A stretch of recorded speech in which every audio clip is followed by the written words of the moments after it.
নমস্কার। আজ শুক্রবার যথারীতি একটি নতুন ঘটনা নিয়ে আপনাদের সামনে উপস্থিত হলাম। আজকে যে ঘটনাটা বলছি এটা আমরা ছোটবেলায় যখন একটা নিজেদের বাড়ি যতদিন হয়নি তখন আমরা একটা পাড়ায় ভাড়া থাকতাম। ওই পাড়াতে এত সবাই ফ্রেন্ডলি ছিলাম, একে অপরের পাশে থাকা। তো পাড়ার মধ্যে আমরা কাউকে পিসি, কাউকে কাকা, জ্যাঠা এই সব নামে আমরা সবাই সবাইকে সম্বোধন করতাম। একটা আত্মীয়তার মতো ছিল। তো সেরকমই আমাদের বাড়ি থেকে ৫-৬টা বাড়ি, ঠিক কর্নারে যে বাড়িটা ছিল সে বাড়ির দুই ভাই, তারা আমার বাবাকে দাদা বলতো। আর ছোটবেলা থেকে আমাদের শেখানো হয়েছিল তোমরা ছোট ভাইকে ছোটকা আর একজনকে কাকা বলে ডাকবে, আর তাদের বাবাকে আমরা দাদু ভাই বলতাম। এরকম একটা গভীর সম্পর্ক ওদের সঙ্গে ছিল। সেই ছোটকারই একটা ঘটনা আজকে আমি আপনাদের কাছে বললাম। এই ঘটনাটা আমি বলতে যাচ্ছি কারণ অনেক দিন বাদে পরশুদিন, আমি বুধবার কোনো ঘটনা দিতে পারিনি আমার একটু শারীরিক অসুবিধার জন্য। তাই সেই দিনই ছোটকার ফোন আসে যে কিরে তুই তো বেশ ঘটনা বলছিস শুনছি, আমার ছেলেবেলাকার ঘটনাটা তো বলিসনি। বললাম ছোটকা কোন ঘটনাটা? বললো শুনে শুনে বড় হয়েছিস এখনো মনে নেই? বললাম ছোটকা সত্যিই মনে আসছে না। তখন ছোটকা পুরো ঘটনাটা আবার রিপিট করে। তখনই আমার মনে পড়ে আরে এই ঘটনা তো কতবার শুনেছি। সেই ঘটনাটাই আজকে বলছি। তাহলে শুরু করা যাক। ছোটকা ভীষণ ছোটবেলায় ভীষণ দুষ্টু একটা ছেলে ছিল। ও এত দুষ্টু ছিল আর তার বন্ধু বান্ধব এত দুষ্টু, মানে চিন্তা করা যায় না। পাড়ার সবাই তাদেরকে ভয় পেত। আজ এর বাগানে প্ল্যান করে ঢুকতো, তাদের বাগান শেষ।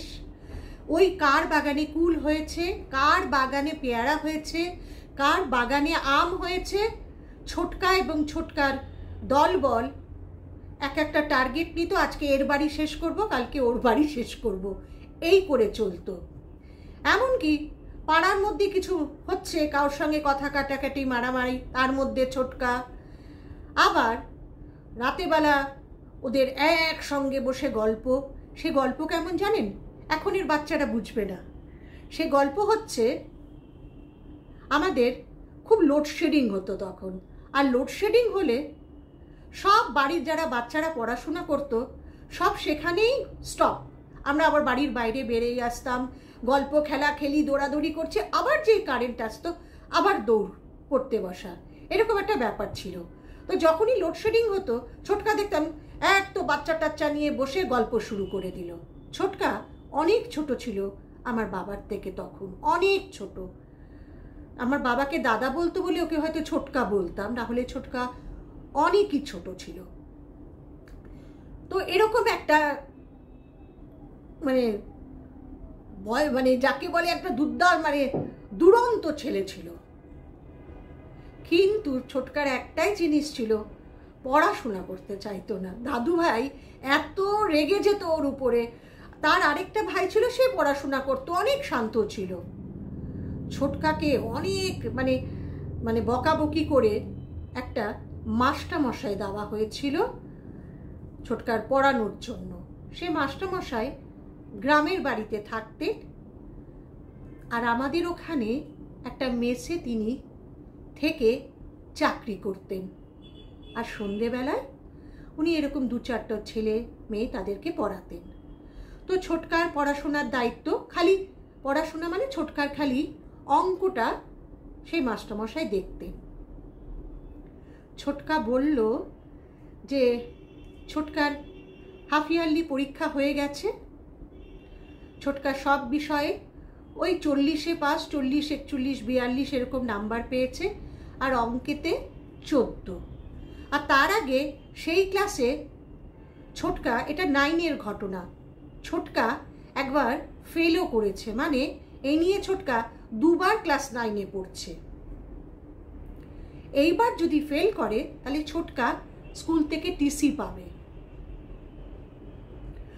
তখন দাদু ভাই তো মানে দেখেছিলাম যে চিৎকার চেঁচামেচি মারামারির অবস্থাতে, তোকে মেরেই ফেলবো, 14 পেয়েছিস, তুই তো পাসই করতে পারবি না, তুই তো টেনেই উঠতে পারবি না, তোকে তো স্কুল থেকে বার করে দেবে। একজন টিচার রাখলো হাফ ইয়ারলিতে, তো 14 গেছে। একজন টিচার রেখেছেন, মাস্টারমশাই ভীষণ ভালো ছিলেন, অঙ্ক করাতেন, কিন্তু ছোটকা ঠিক করে অঙ্ক করতো না। সব সময় এদিক ওদিক করতো, যা বলতো তাতেই ও বলতো হ্যাঁ হ্যাঁ বুঝেছি বুঝেছি বুঝেছি, এরকম করতো। আর ওদেরই বাড়িতে যে ছেলেরা পড়তে আসতো তারা ঠিকঠাক পড়াশোনা করে নিত। ছোটকা খালি স্যারের সামনেই করতো, আর অন্য ছেলেদের থেকে যে হোমওয়ার্ক দিত অন্য ছেলেদের দেখে 2 কপি করে রেখে দিয়ে দিত, খাতা পরের দিন জমা দিত, স্যার হোমওয়ার্ক হয়ে গেছে। স্যার সেগুলো দেখে আবার অঙ্ক এগিয়ে যেত। এই করে করে মোটামুটি কিছুটা হয়েছে। তার মধ্যে ছোটকার তো স্কুল থেকে একবার কমপ্লেন করলো, দাদু ভাই গেল, বলল এরম ছেলেকে রাখবো না আমরা, এবার কিন্তু ওকে বার করে দেবো, কারণ ও পাশ করবে না। তাতেও ছোটকার কিছু এসে যায় না। রাতেবেলা প্ল্যান হতো, ওই বাড়িতে ভূত আছে, চলো ভূতের বাড়িতে যাই।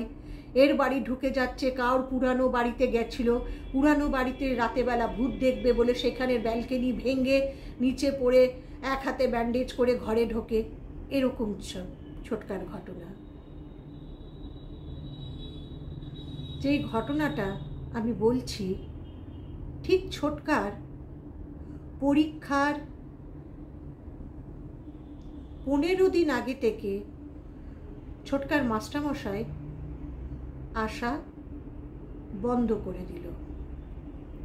সেটা ছোটকার কিছু এসে যায় না, ছোটকার ভীষণই আনন্দ যে মাস্টারমশাই আর আসছে না পড়াতে। ছোটকার বাবা চিন্তায় পড়ে গেল, দাদু ভাই চিন্তায় পড়ে গেল যে এবার কি হবে। ছোটকা তখন যে অঙ্কগুলো স্যার পড়িয়ে যাচ্ছিল সেইগুলো প্র্যাকটিস করতে থাকলো, যে কি হবে, আমি তো পাস করতে পারবো না। কিন্তু অঙ্কর ফার্স্ট স্টেপ সেকেন্ড স্টেপ হচ্ছে, লাস্টে গিয়ে অ্যান্সার মিলছে না। কিছু অঙ্ক পারছে, সেগুলো বারবার ছোটকা প্র্যাকটিস করছে। কিছু অঙ্ক ছোটকা কিছুতেই পারছে না। আর যে বাচ্চারা ছোটকার বাড়িতে পড়তে আসতো তারাও এখন আসছে না, কারণ আর 10-12 দিন পর পরীক্ষা বলে। ছোটকার বাবা এত অধৈর্য হয়ে পড়ল, তিনি সেই মেসে গেলেন, যেই মেসে মাস্টারমশাই থাকতেন। মেসে বলল উনি তো নেই। বলে উনি নেই মানে? উনি তো এখানে চাকরি করেন। হ্যাঁ উনি চাকরি করেন, কিন্তু প্রায় 20 দিন হয়েছে, তার আগে তিনি বাড়ি গেছিলেন। বলল সোমবার চলে আসব, কিন্তু আজ প্রায় 20 দিন হয়ে গেছে, ওতে উনি তো আসছেন না। বলে সে কি, গ্রামের বাড়ির ঠিকানা জানেন নাকি?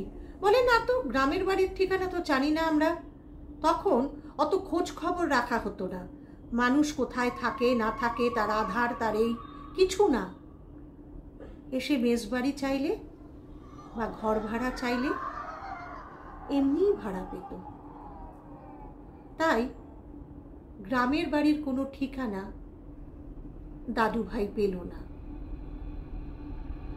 দাদু ভাই অনেক মন খারাপ নিয়ে বাড়ি ফিরল, দেখলো এসে তার ছোট্ট ছেলে ঠিক পড়ার ঘরে বসে মাথা নিচু করে অঙ্ক প্র্যাকটিস করছে, কারণ আগামীকাল তার অঙ্ক পরীক্ষা।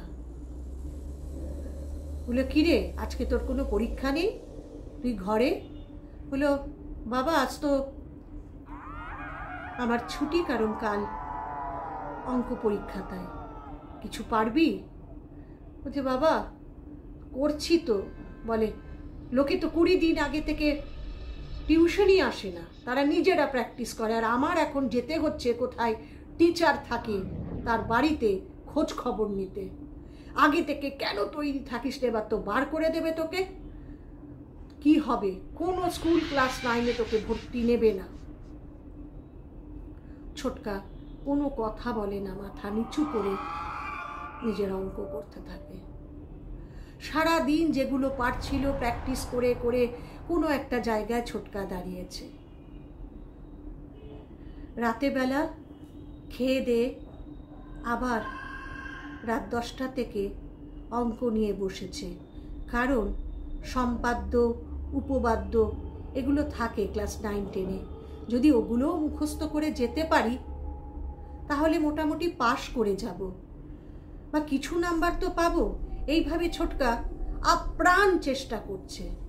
এই করতে করতে কটা বাজে ছোটকার মনে নেই, হঠাৎ জানলার কাছে চোখ যেতে দেখলো মাস্টারমশাই দুপাশে দুটো পর্দার পাশে যে নেট দেওয়া ছিল জানলায়, তার পিছনে মানে পিছনের যে বাগান, সেখানে মাস্টারমশাই দাঁড়িয়ে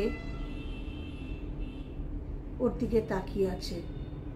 সে মাস্টারমশাই আপনি? বলে দেখছিলাম দাঁড়িয়ে। তুই অঙ্ক করছিস?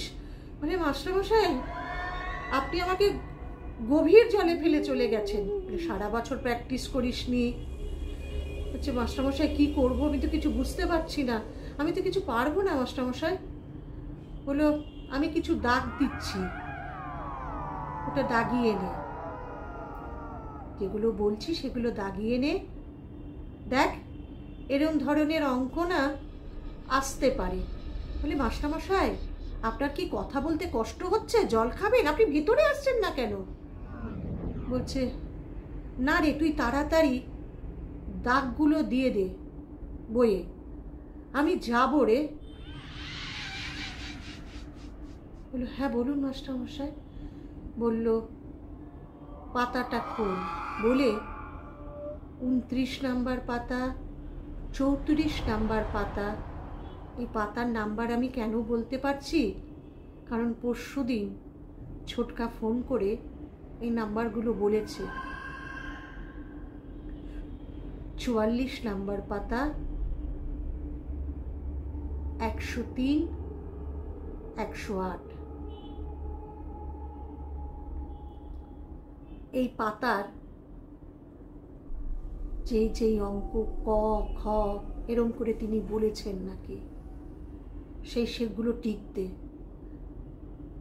আর এটাও বলেছেন, শোন বাপু, এটা ভাবিস না যে এগুলোই হবে রে, হয়তো কোনো অঙ্কের সংখ্যাটা চেঞ্জও হতে পারে, কিন্তু অঙ্কটা একই থাকবে, করে নিবি কিন্তু। আজ আমি যাই, আর দাঁড়াতে পারছি না, পরীক্ষা ভালো দিস। দাঁত দিয়ে যখন জানলার দিকে তাকায় ছোটকা,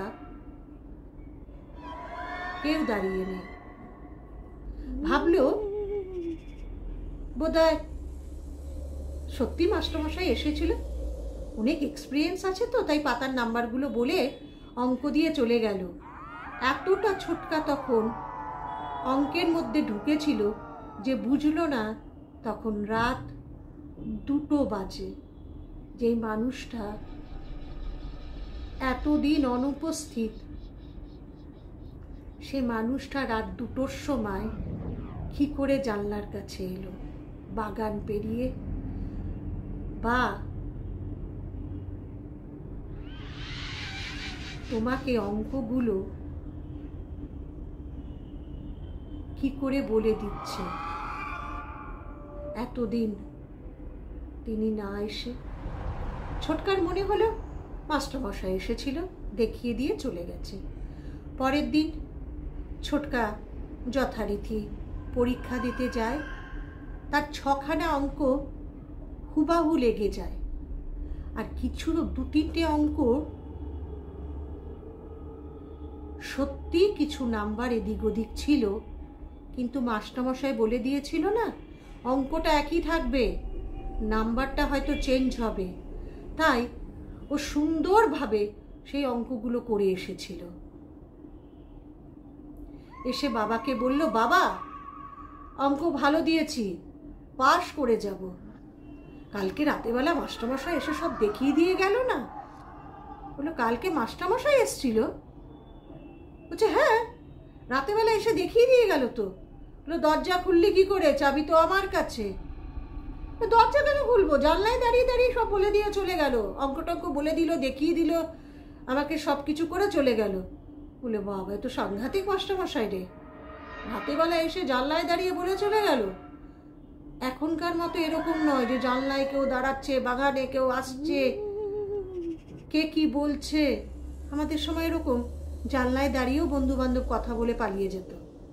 হয়তো পড়ছি, জানলার সামনে দাঁড়িয়ে বলতো, তাড়াতাড়ি আয় খেলতে যাব বলে পালিয়ে যেত। এরকম সব ব্যাপার ছিল। বাবাও অত গায়ে মাখেনি, দাদু ভাইও নর্মালি আনন্দে চলে গেল, এরা ছেলে পাশ করবে বলেছে তো। বেশি দিন না, 3 দিনের মাথায় মেসের মালিক দাদু ভাইয়ের পরিচিত ছিল। এসে বলল, আপনি খোঁজ করতে গেছিলেন না আমি আমার ওখানে আপনার ছেলের পড়াবের কথা, পড়ানোর জন্য? বলে, হ্যাঁ। বলল, ওদের গ্রামের বাড়ি থেকে লোক এসছিল, ওনার যে জিনিসপত্র এখানে ছিল সব নিয়ে গেল। বলে, কেন মাস্টারমশাই এখান থেকে কি ট্রান্সফার হয়ে গেছে?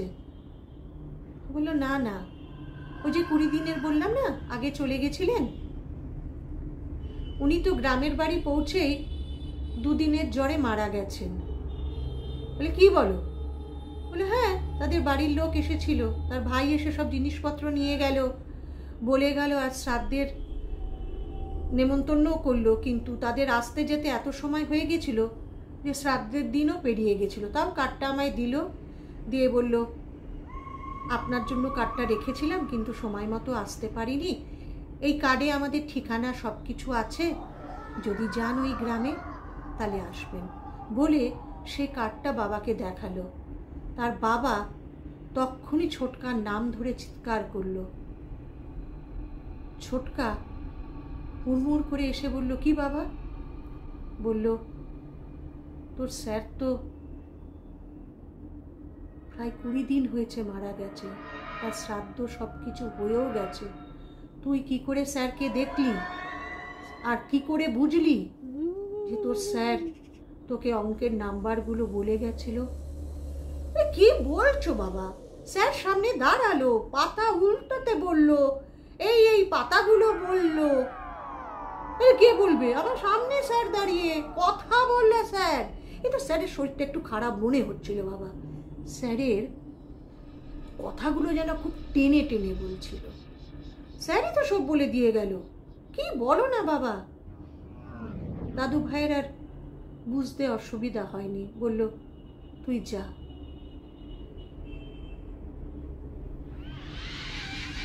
ছোটকা অত ছোটই ছিল না, ক্লাস 9-এর ছেলে। ও দরজার পিছনে দাঁড়িয়ে সব কথোপকথন শুনল। পরে নিজের মনে সে ভাবল, তাহলে তাহলে সেদিন কে এলো? তাহলে স্যার জানতো না আমি এই অঙ্কগুলো পারবো না? স্যার জানতো না যে এবার আমি যদি অঙ্কে ফেল করি আমাকে স্কুল থেকে বার করে দেওয়া হবে?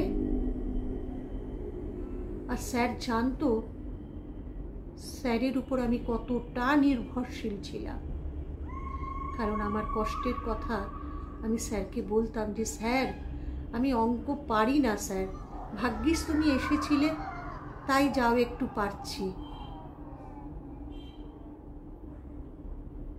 তাই বোধহয় স্যারেরও মনে হয়েছিল যে ছেলেটা হয়তো আর উতরাতে পারবে না, বা কিছু তো হবেই, কেউ একজন এসে তাকে সেই পরীক্ষার থেকে উত্তীর্ণ লাভ করেছিল। হ্যাঁ, ছোটকা 43 পেয়ে পাশ করেছিল। তাদের 40-এ পাস ছিল, ছোটকা 43 পেয়েছিল অঙ্কেতে। ক্লাস 10-এ আনন্দর সহিত উঠেছিল। বাড়ির দেওয়ালে না, তখন তো মোবাইল নেই, বাড়ির দেওয়ালে যেরকম ছবি সবার টাঙানো থাকে, সে একটু আধটু আঁকতে জানত। নিজের চোখে নিজের মনে ভেবে ভেবে স্যারের একটা ছবি এঁকেছিল। সেটা ছোটকা বলল, আজও আমার রুমে সেই পেন্সিল দিয়ে স্কেচ করা ছবিটা আটকানো আছে রে। কারণ স্যার চলে যাবার পরেও তার কথার মধ্যে কষ্টতা, জড়তা মেশানো ছিল। তার মধ্যেও স্যার আমাকে জয় করিয়ে দিয়ে গেল।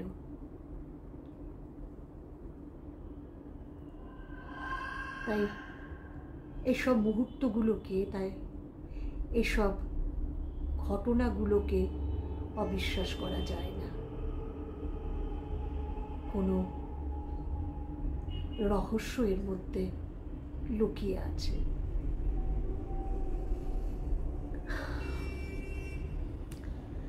আজ এই অবধি ঘটনাটা থাক। আবার সোমবার আপনাদের কাছে হাজির হব। ভালো লাগলে জানাবেন আর সাবস্ক্রাইব করবেন, যেন আমার ঘটনাগুলো আপনাদের কাছে পৌঁছে যায়। প্রত্যেকে সুস্থ থাকবেন, ভালো থাকবেন। নমস্কার।